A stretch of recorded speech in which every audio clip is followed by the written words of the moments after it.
Yeah, the most important thing for us and for the industry in general is that we survived. We survived another bear. Survived. So good news, right?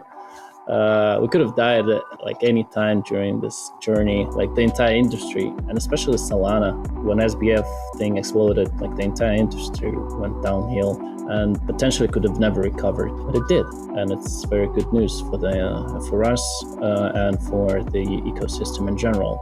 Now we got some tailwinds with an ETF approval. ETF was supposed to be a big thing in terms of price action, but it hasn't yet materialized for some reason. There are certain ideas as to why, but in general, I believe it will materialize.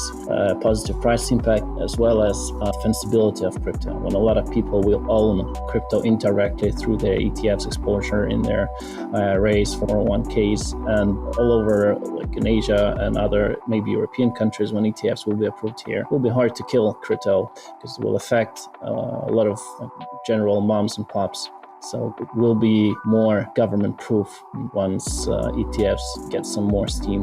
So this is quite important in 2024. As to other things, maybe SEC will back off and chill out a little bit with Coinbase winning cases, and maybe the general consensus that SEC's thesis is wrong towards crypto.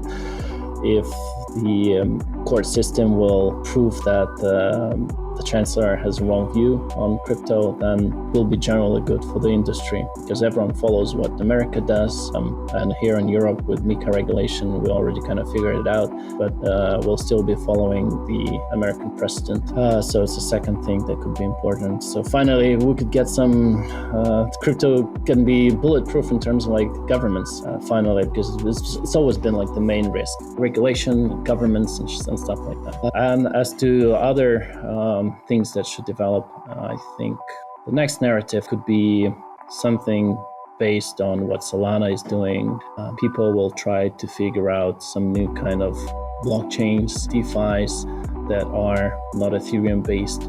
Because for the majority of newcomers into crypto, paying a $10 transaction fee on a quiet day and $100 transaction fee on a busy day is just too much. I can't imagine anyone from Nigeria or Indonesia paying those Ethereum fees and being happy just for one transaction. So maybe in this regard, cheap and fast blockchains such as Solana could actually shine and make new riches. Because Ethereum people, they got rich, they want to preserve their wealth. They don't care. They don't want to support the oligarchy of the Ethereum first comers. So they might try something new. And as well, I might add that people forget it's brand new people that come in every cycle, or at least people that have no prior reference of the previous cycles.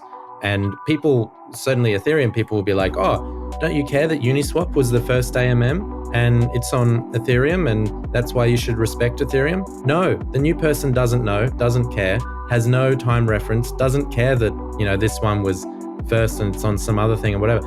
If it's too expensive to use, it's completely unviable. It's like if you're looking at two options, okay, there's an AMM over here, it costs basically nothing. There's an AMM thing over here and it costs like $10 to do anything. Why would I use the thing that cost me $10 to do anything? Like that, it's just dumb. So I think people often forget that the reference point that newcomers have is they have no reference point. They're just going to use the easiest, best, newest thing. And people often lament, you know, oh, people always go with the new tokens each cycle and stuff like that. And it's like, yeah, because people have no prior reference point to anything else. So they feel like they want to be into something first, or, you know, at the frontier. And that's why a lot of new things take off. We've seen meme coins doing crazy numbers recently. I think, you know, some of them doing like $1 billion AMM volumes on Solana recently, just some of these meme coins.